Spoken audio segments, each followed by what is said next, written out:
दुनिया के नक्शे पर एक छोटा सा देश, लेकिन इसकी इतनी बड़ी अहमियत कि यहाँ की मिट्टी पर उठी हलचल पूरे एशिया और यूरोप के ट्रेड को हिला सकती है। अरब प्रायद्वीप के साउथ में बसा यमन बाब अल मंदेब स्ट्रेट के पास वो चेक पॉइंट जहाँ से दुनिया का 80% से ज़्यादा तेल और सामान गुजरता है। सोचिए, इतनी स्ट्रेटेजिक लोकेशन के बावजूद यही देश आज दुनिया के सबसे गरीब, भूखे और बर्बाद देशों में गिना जाता है। यमन, जहां ताकतवर मुल्कों की प्रॉक्सी वार ने इसे खून, भूख और तबाही का मैदान बना दिया। आज हम आपको बताएंगे यमन की वो कहानी जो सिर्फ जंग की नहीं बल्कि इंसानियत की सबसे बड़ी घटना की कहानी है। तो आप इस वीडियो को अंत तक जरूर देखें। अगर आप वर्ल्ड मैप देखें तो अरब प्रायद्वीप के साउथ में मौजूद यमन बहुत अहम जगह पर बसा है। बाब अल मंदेब स्ट्रेट के पास है। यही वो जगह है जहां से एशिया और यूरोप का लगभग 80% ट्रेड गुजरता है। यही वजह है कि यमन जियोपॉलिटिक्स के हिसाब से बेहद अहम देश है। लेकिन अगर हम यमन की इकोनॉमी और हालात को देखें तो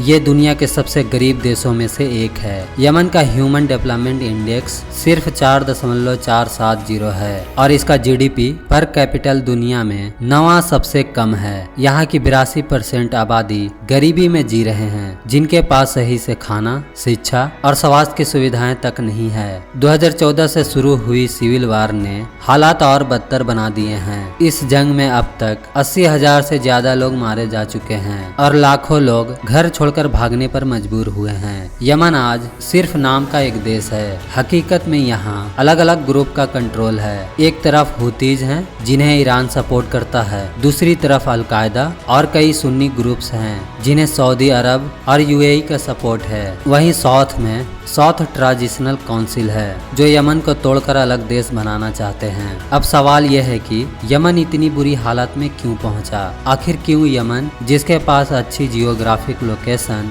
और नेचुरल रिसोर्सेज थे, फिर भी इतना पीछे क्यों रह गया? इसका जवाब हमें यमन की हिस्ट्री में मिलता है। 16वीं सदी से वर्ल्ड वार 1 तक यमन नॉर्थ में ऑटोमन एम्पायर और साउथ में ब्रिटिश के कंट्रोल में रहा। वर्ल्ड वार 1 के बाद ऑटोमन एम्पायर टूटा तो नॉर्थ में जैदी सियाओं ने मुत्तकवाइट किंगडम बना दिया। ये लोग पहाड़ों में रहते थे, बाकी दुनिया से कटे हुए और बहुत कंजर्वेटिव। इन्हीं से आगे चलकर हुतीज मूवमेंट पैदा हुआ। 1962 में नॉर्थ यमन में सुन्नी मिलिट्री कमांडर्स ने जैदी सिया हुकूमत के खिलाफ बगावत की। यहाँ एक बड़ी प्रॉक्सी वार शुरू हुई। इजिप्ट अरब नेशनलिटी को सपोर्ट कर रहा था और सऊदी अरब जैदी सिया किंग को 8 साल तक चली इस खूनी जंग में 1 से 2 लाख लोग मारे गए। आखिरकार 1970 में अरब नेशनलिटी जीते और नॉर्थ यमन रिपब्लिकन बना। इसी दौरान साउथ यमन में नेशनल लिबरेशन फ्रंट ने ब्रिटिश को बाहर निकाला और कम्युनिस्ट सरकार बना ली।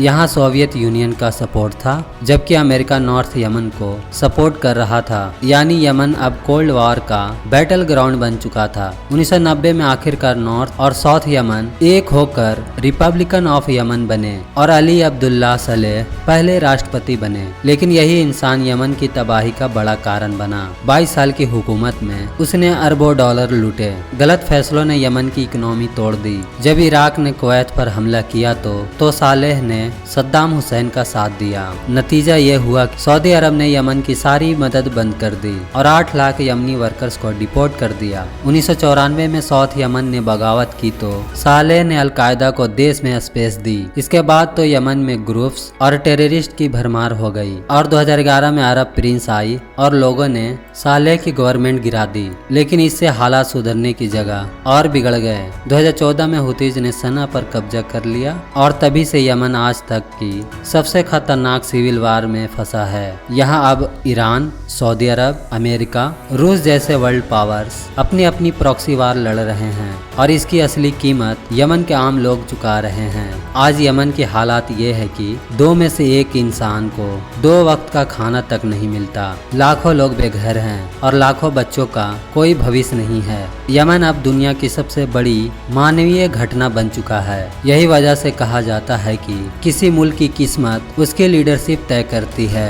जहाँ अच्छी लीडरशिप होती है वहाँ तरक्की होती है, और जहाँ करप्ट लीडरशिप होते हैं वहाँ हालात यमन जैसे हो जाते हैं। यमन आज सिर्फ एक जंग का मैदान नहीं बल्कि इंसानियत की सबसे बड़ी परीक्षा है। यहाँ हर दिन बच्चे भूख से मरते हैं, परिवार उजड़ते हैं और दुनिया की बड़ी ताकतें अपनी अपनी हित साध रही है। यमन हमें यह सिखाता है कि किसी भी देश की किस्मत उसके नेताओं से तय होती है। जब लीडरशिप ईमानदार और दूरदर्शी हो तो देश तरक्की करता है, लेकिन जब हुकूमत करप्ट और स्वार्थी हो तो हालात यमन जैसे हो जाते हैं। दोस्तों, अगर आपको ये जानकारी पसंद आई हो तो इस वीडियो को लाइक और कमेंट बॉक्स में अपनी राय जरूर दें। साथ ही इस वीडियो को अपने दोस्तों में शेयर करें। अगर हमारे चैनल को अभी तक सब्सक्राइब नहीं किए हैं तो हमारे चैनल को सब्सक्राइब जरूर करें। मिलते हैं एक और वीडियो में।